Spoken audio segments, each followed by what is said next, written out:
This is the second presentation for week 2,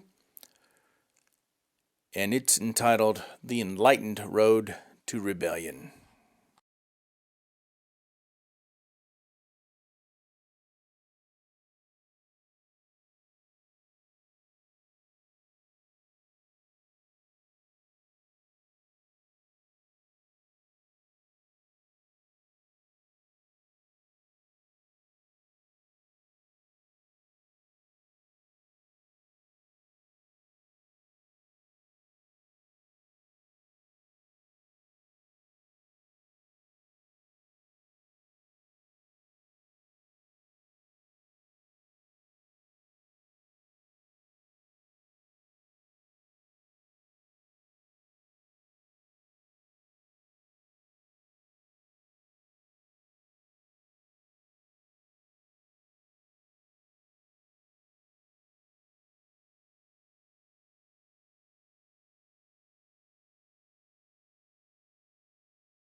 In this presentation, we'll take an historical journey beginning with the Renaissance and the Protestant Reformation, moving forward into the Scientific Revolution, and then into the Enlightenment.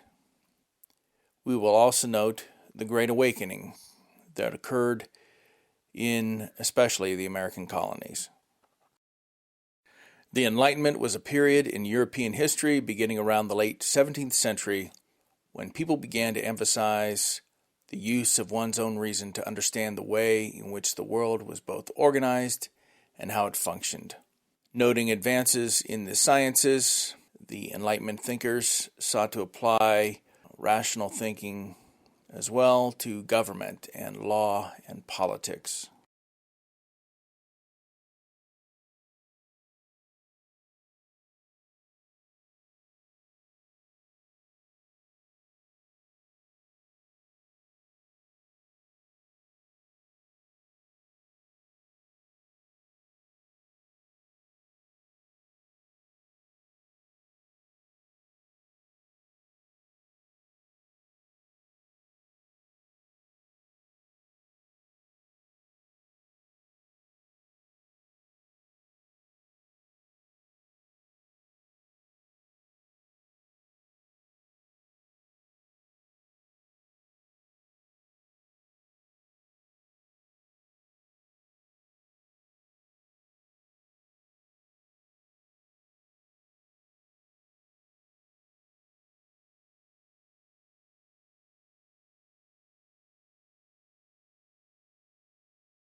But we must begin with the Renaissance. Here's the famous School of Athens painting by Raphael, which is in the Pope's library in the Vatican. And we want to especially focus on the two central figures, if you go to the next slide, Plato and Aristotle. For those two, way back in antiquity, the time of the Golden Age of Greece, set forth their own views about how to know what is true. Much of the time following these two, it was Plato who dominated Western culture and the area around the Mediterranean, emphasizing, as he's showing here with his finger, the one. Everything derives its meaning from the invisible world of the forms, which all derive their essence ultimately from the one. Whereas Aristotle holds out his hand horizontally, his fingers separated, indicating that the way we arrive at truth is to study the particulars in the world. When we've studied the particulars in the physical world, then we're getting closer to knowing what is true.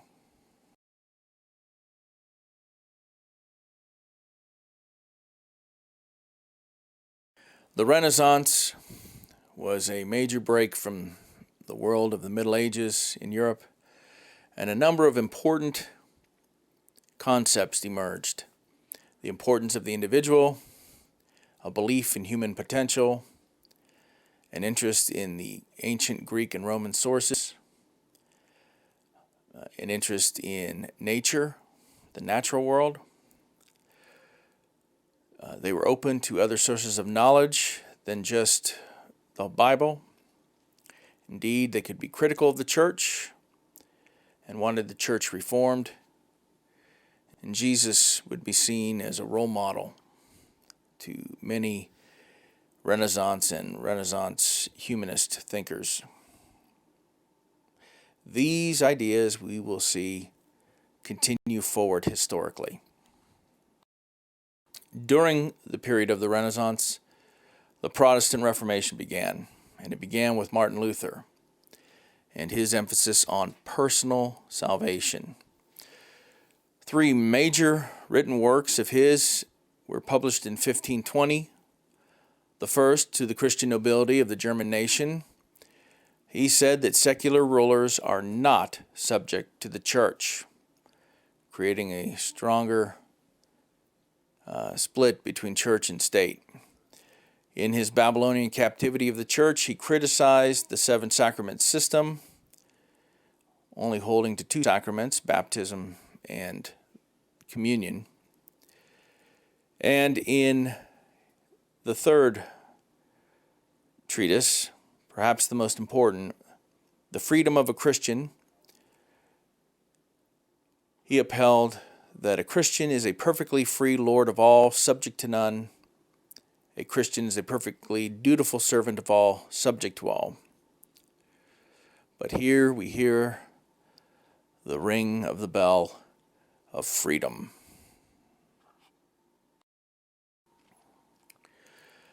In the area of Switzerland, contemporaneous with Luther's Reformation, another branch of the Reformation was occurring, influenced by Luther.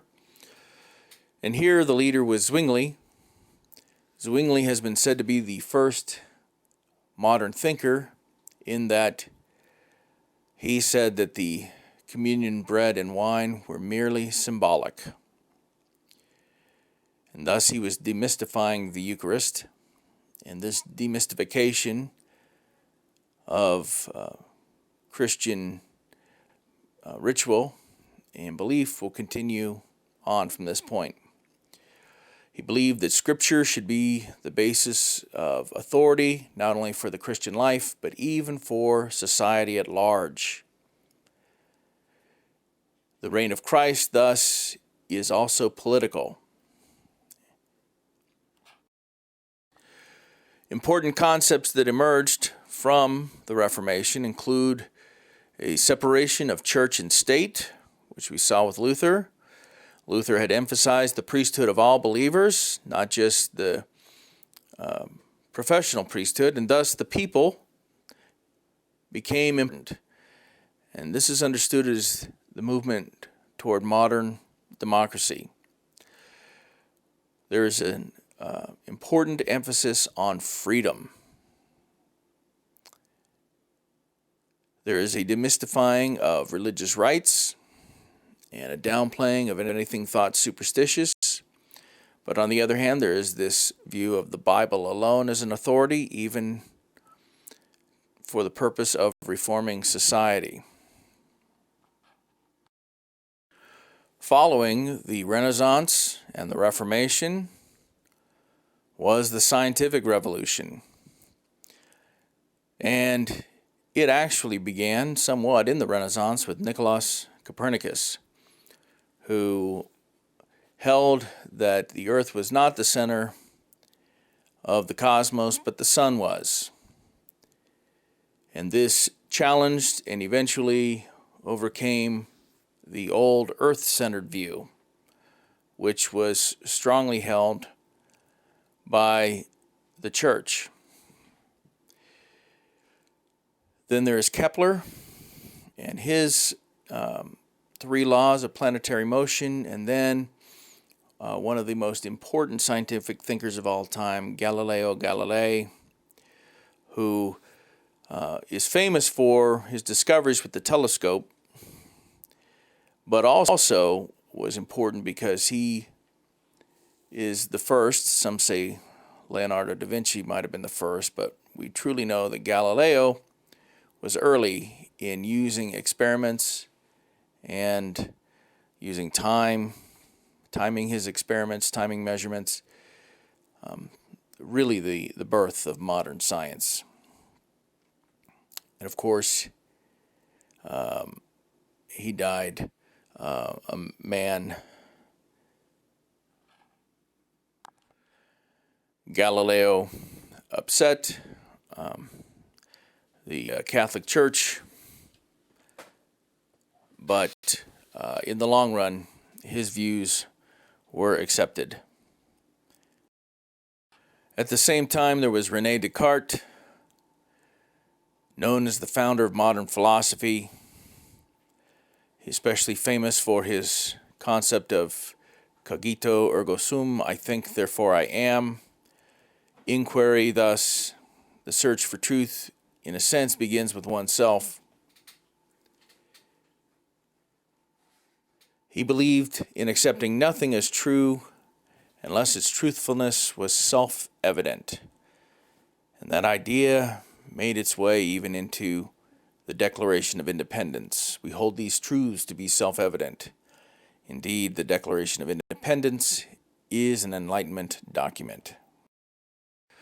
Also, at this time was Francis Bacon, who strongly believed in empiricism, that is, that knowledge is gained through the senses, and here he is following in the footsteps of Aristotle, and thus the inductive experimental method is important.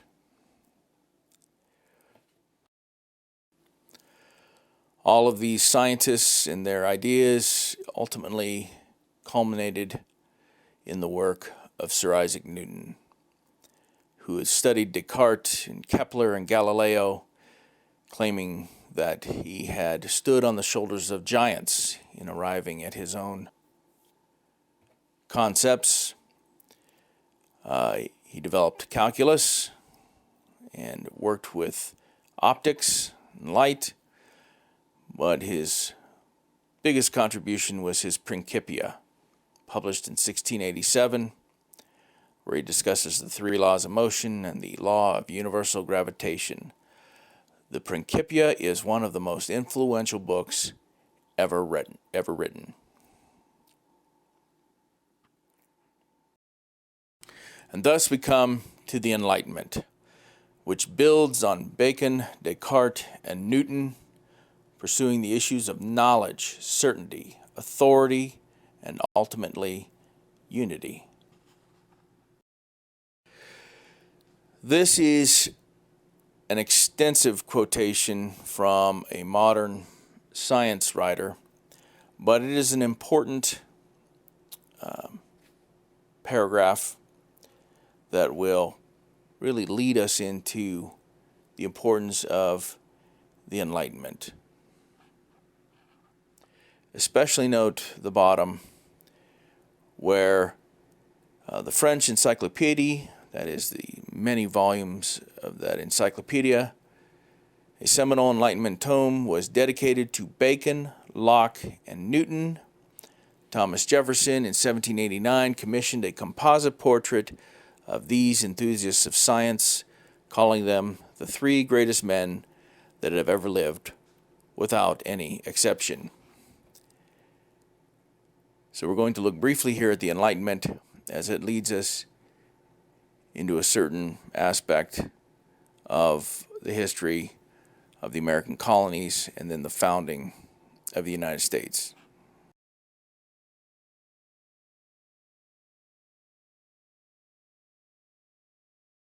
Key concepts to note about the European Enlightenment, and you will note that many of these are carried over from the Renaissance and the Reformation. They are the individual as important, the themes of freedom, emancipation, and liberty. Interestingly, the Enlightenment brings in the idea of pleasure, of self-interest, of happiness even derived from property.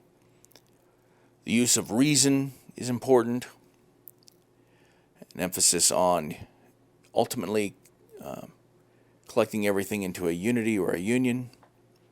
Nature and what is natural are important. Science is important. Tolerance. We'll see that with John Locke here soon.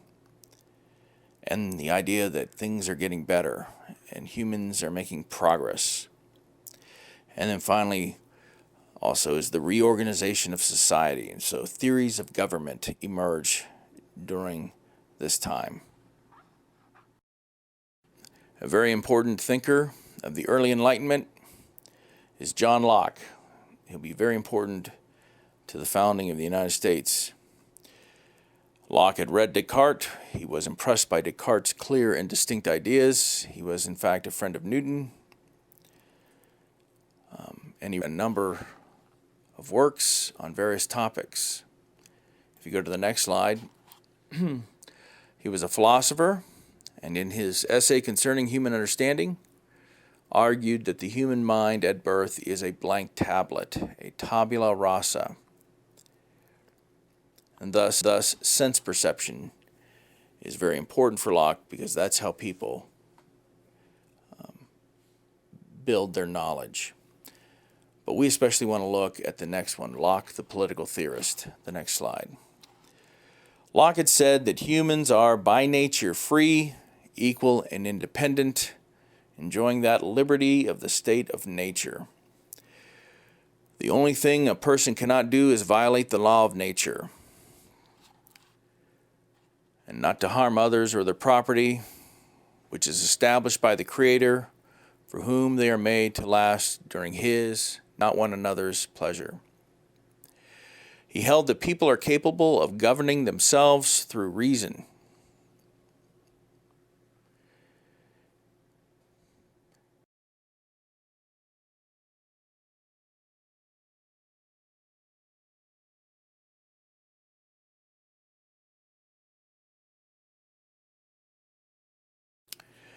Locke's two treatises of government is very important for our purposes. In this work, he defended the Glorious Revolution in England that had occurred in 1688. He affirmed a form of social contract that was dissoluble. The people have the right to revolt against tyranny.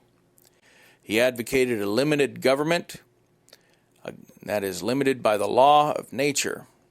And he recognized three powers of government, which are the legislative, the judicial, and the executive. A government is subject to its citizens, that is, those who governed by consent of the governed. Majority rules. Government exists to protect life, liberty, and property. societies for the mutual preservation of their lives, liberties, and estate, which I call by the general name property, he wrote. And thus life, liberty, and the pursuit of happiness from the Declaration of Independence is not far off. Indeed, Jefferson was greatly influenced by Locke. Another important, very important, thinker of the Enlightenment was the Baron de Montesquieu, a student of Roman law, and in his Spirit of the Laws, he advocated the English system is best with its separation of powers, the legislative, the executive, and the judicial.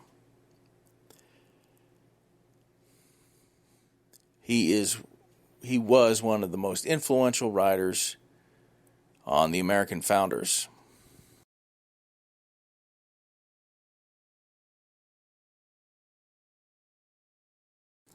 Intellectual historian Jacques Barzun has thus concluded, the outcome of what has been reviewed here, late 17th century critical thought, the events of 1688, and the writings of Locke, Voltaire, and Montesquieu, may be summed up in a few points. Divine right is a dogma without basis, that is, divine right of kings. Government grew out of nature itself, from reasonable motives and for the good of the people. Certain fundamental rights cannot be abolished, including property and the right of revolution. There's John Locke. A still shorter roundup could be the political ideas of the English Puritans, aiming at equality and democracy, were now in the mainstream of thought, minus the religious component. Indeed, in England, the Puritans had already been thinking along the lines of Locke. In fact, in my opinion, I think Locke was most certainly influenced by Puritan reflection on governance. Enlightenment thought reached the American colonists via newspapers, books, and tracts, and such ideas spawned an age of learning and innovation in and among the colonies. Of all the colonists, Benjamin Franklin best epitomized Enlightenment ideology, and his study of laws and nature spread to a number of different fields, including medicine, meteorology, geology, physics, and astronomy. In fact, in his own time, he was often referred to as Dr. Franklin.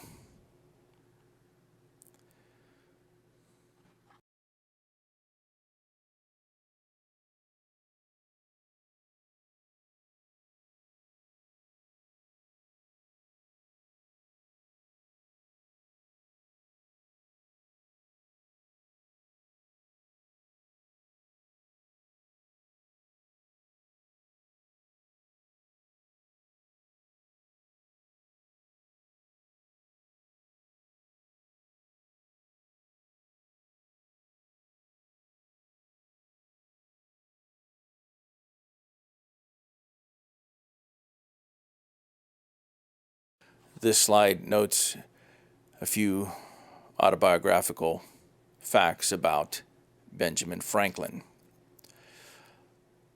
As you read this, also note, please, the last point. For generations after, he was considered one of the primary U.S. founders, some considering him the father of his country, not Washington.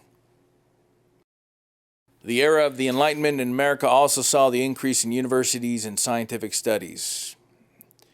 But note, though, that Harvard and other schools were primarily founded to train ministers. And while scientific and philosophical thought was going on, it would be a while before American institutions of higher learning reached the level of some in Europe.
The Enlightenment had many powerful results, one of which was the premise that God was not an active God, but rather more like a clockmaker. He built the cosmos and then set it in motion and doesn't intervene since. This is known as deism.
The 5 articles of deism are as follows.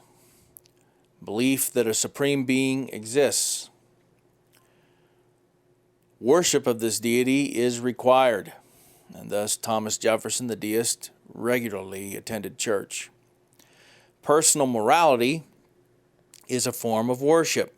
Indeed, may be the most important form of worship for a deist. One must repent of wrongs committed, and one will receive one's just deserts in both this life and the afterlife.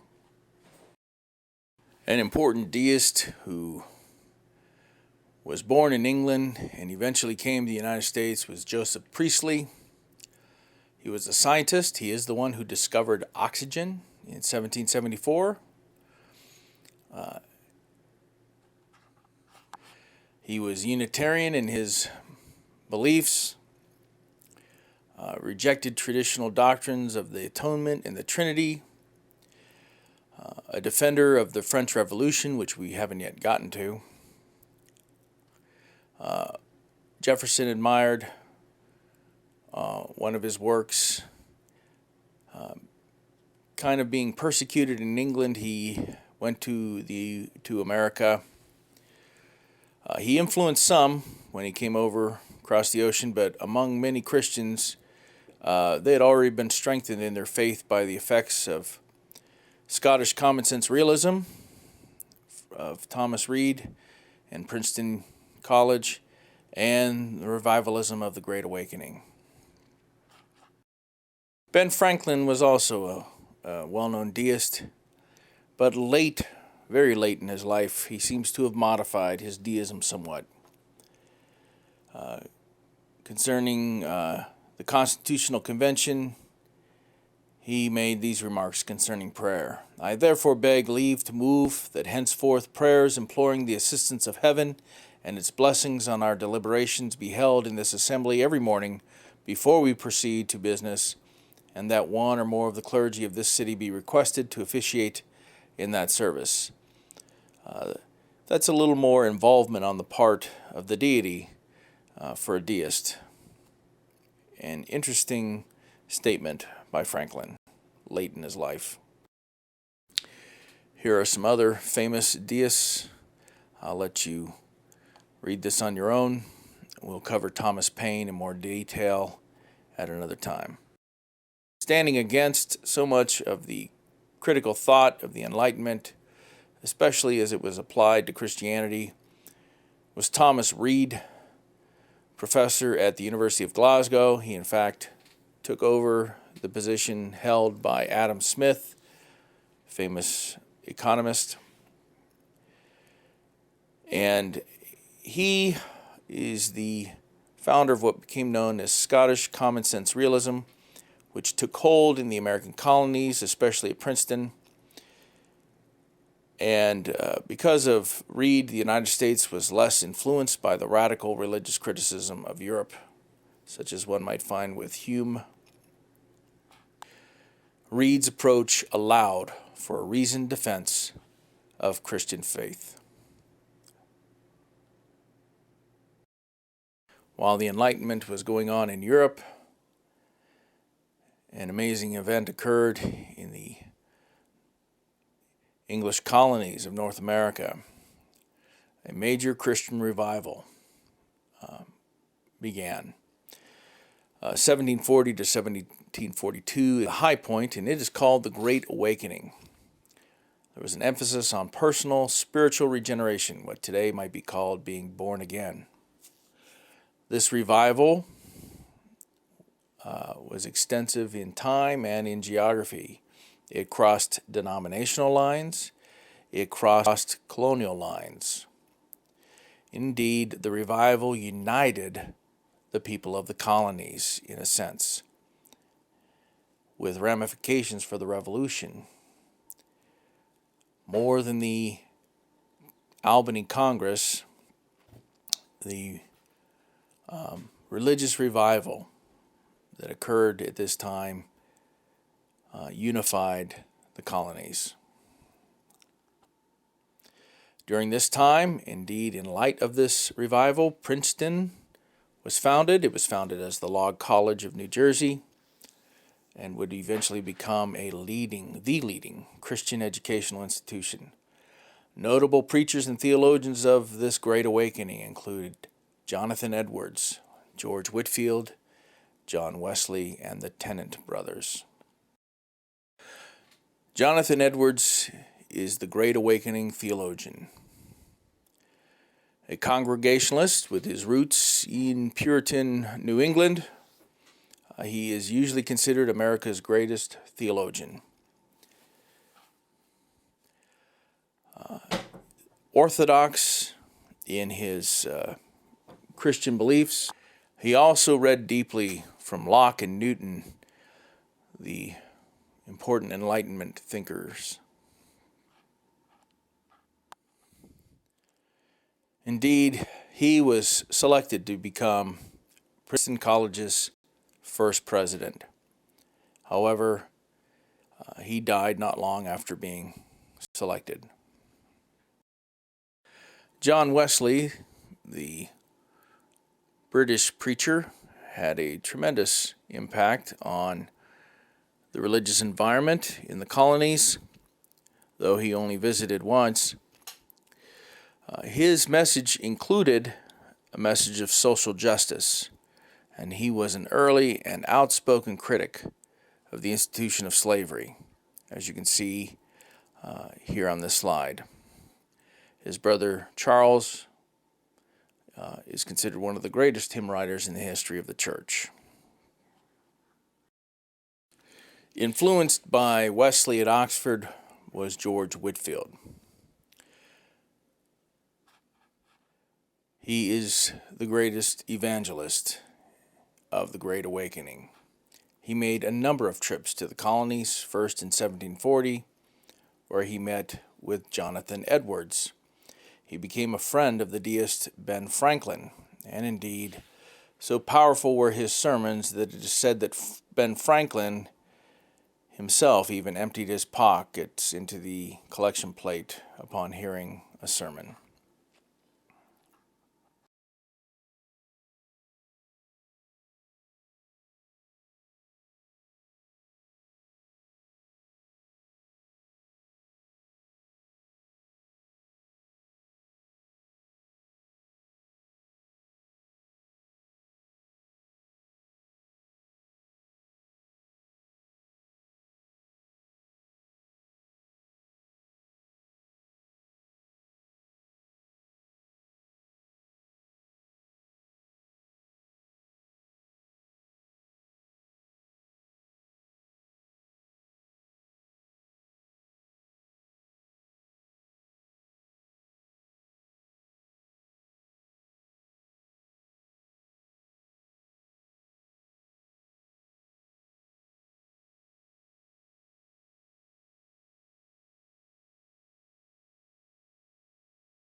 The Great Awakening and the Enlightenment had a tremendous impact on the colonies,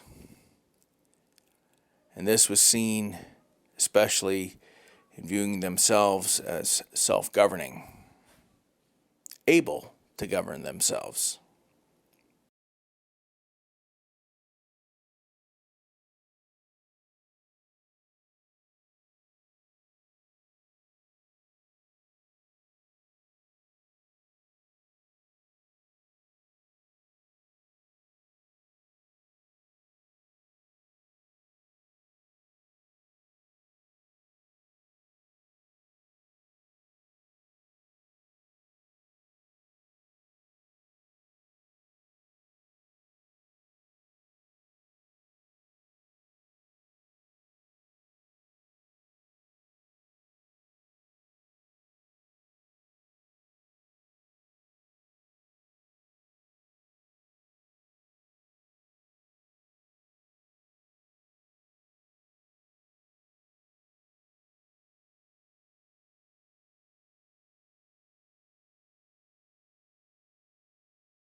Indeed, unlike those in New Spain or New France, English colonials had freedom of religion, freedom to develop and maintain their own tax and trade systems, and in some cases their own administrative agencies.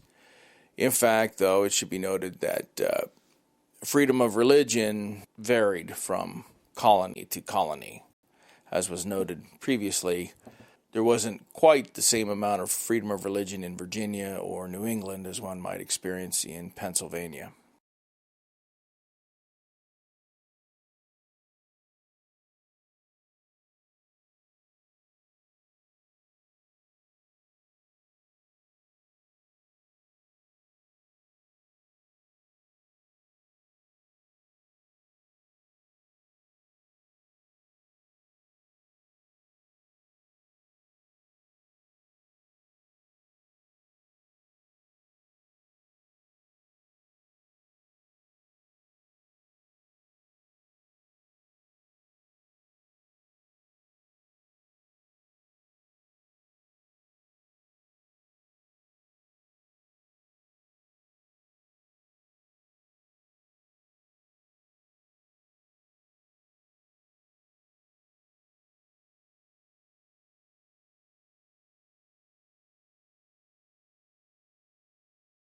This slide notes the foundation for tensions that will emerge between the British colonialists and England itself. The event that sparked colonial discontent with England was the French and Indian War, part of the 7 Years' War, to which we will now turn in the next presentation.